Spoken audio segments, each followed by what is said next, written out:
Bismillahirrahmanirrahim. Assalamualaikum warahmatullahi wabarakatuh. Selamat pagi, salam sejahtera bagi kita semua. Om Swastiastu, Namo Buddhaya, salam kebajikan. Yang saya hormati Ketua MPR RI, Bapak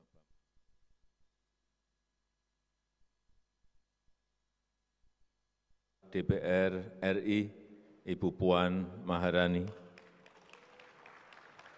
Yang saya hormati Ketua DPD RI, Bapak Lanyala Mataliti. Yang saya hormati para Menteri Kabinet Indonesia Maju, yang hadir bersama kita, Pak Erick Thohir, Pak Menteri UKM, Pak Teten,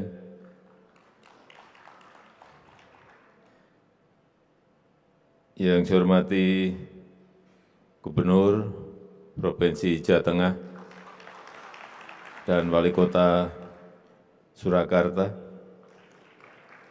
yang saya hormati Ketua Umum HIPMI dan seluruh jajaran Badan Pengurus Pusat HIPMI, yang saya hormati seluruh pengurus daerah HIPMI dari seluruh penjuru tanah air, dari Sabang sampai Merauke, dari Miangas sampai Pulau Rote. Yang saya hormati senior-senior HIPMI hadir di sini, Pak Abdul Latif, Bapak Agung Laksono, Bapak Cicip Sutarjo, Pak Erwin, Pak Okto,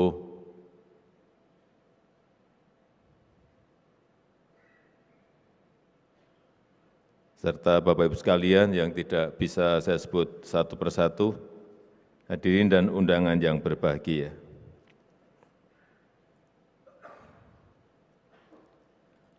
Kita baru saja menyelesaikan KTT G20 di Bali.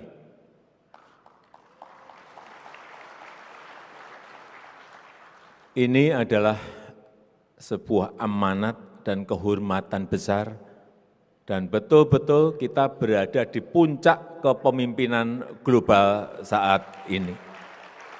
Karena kita sekaligus sekarang ini juga sebagai ketua ASEAN.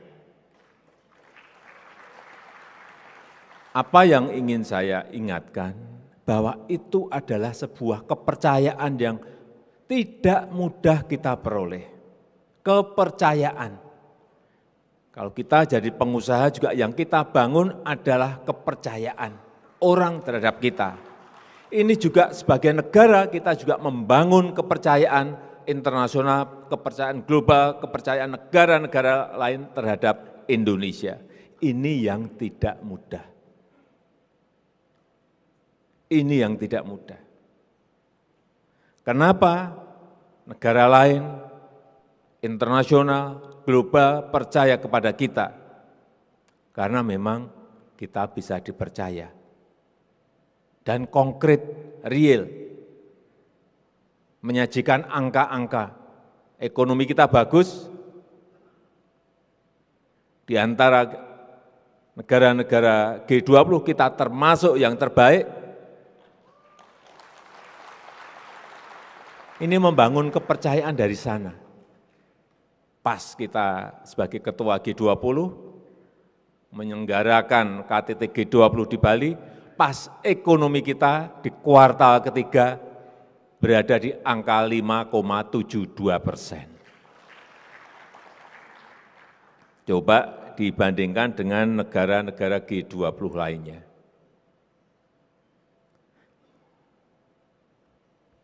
Inflasi kita juga berada pada kendali, bisa kita kendalikan pada posisi juga yang masih sangat baik.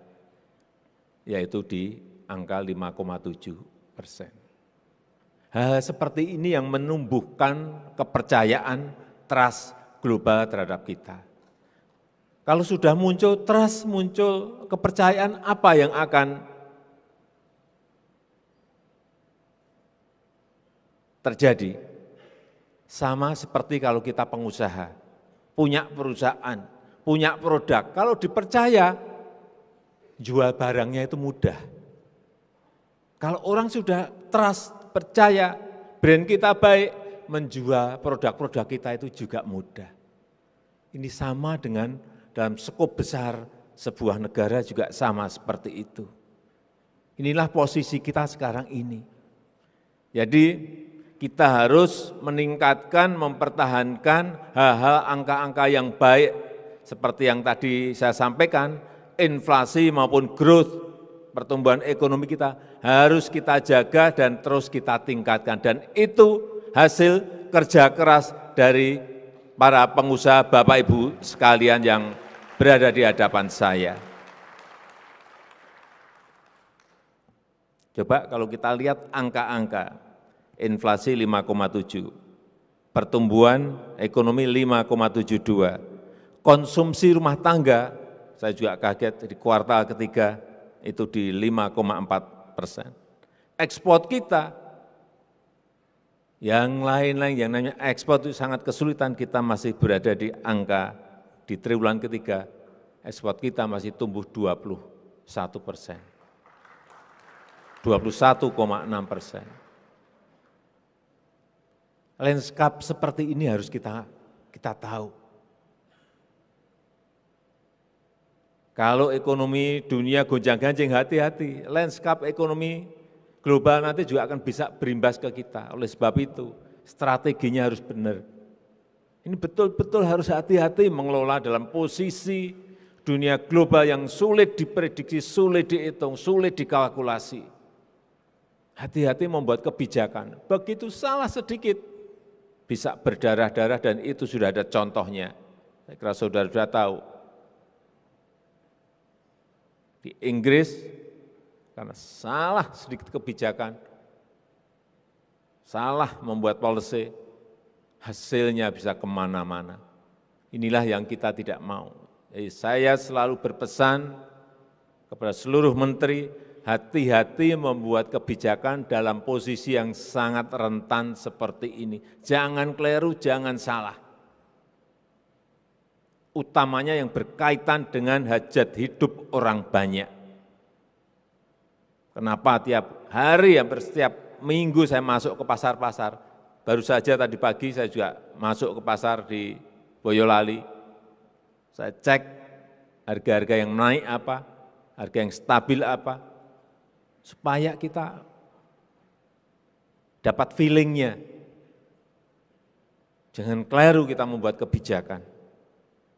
Neraca perdagangan kita juga sudah 30 bulan berturut-turut selalu surplus.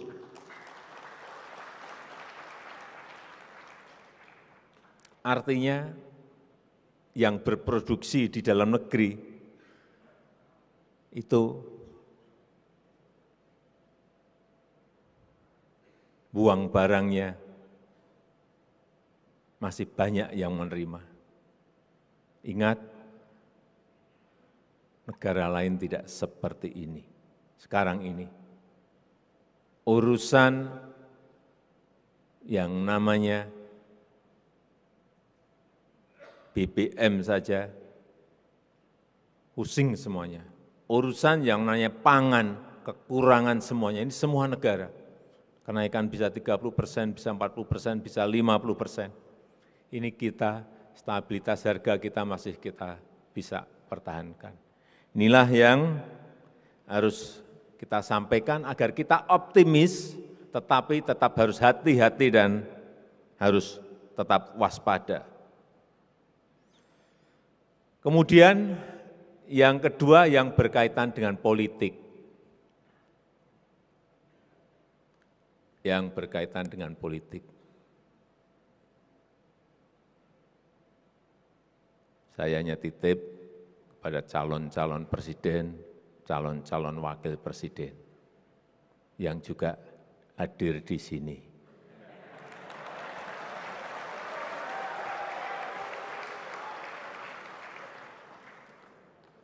Saya tidak mau sebut siapa, tapi tadi secara belak-belakan Pak Menteri Investasi sudah sampaikan.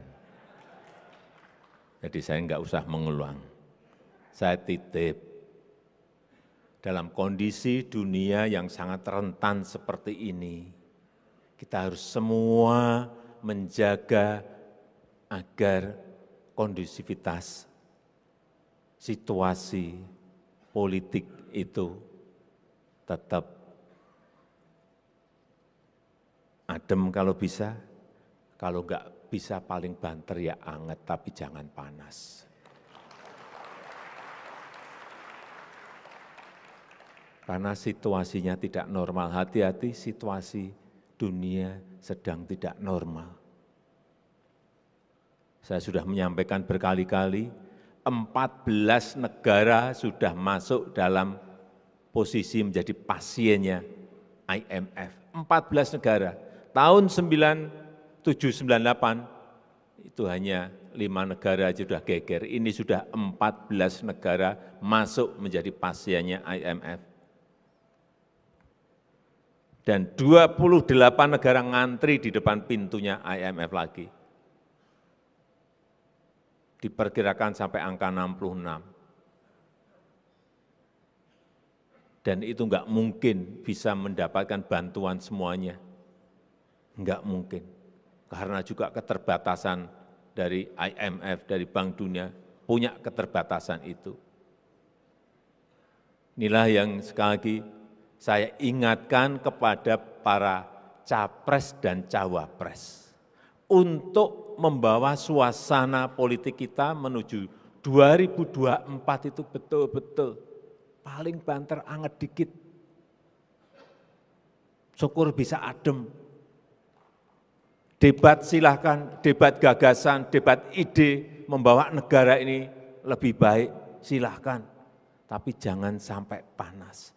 Apalagi membawa politik-politik sara. Tidak, jangan.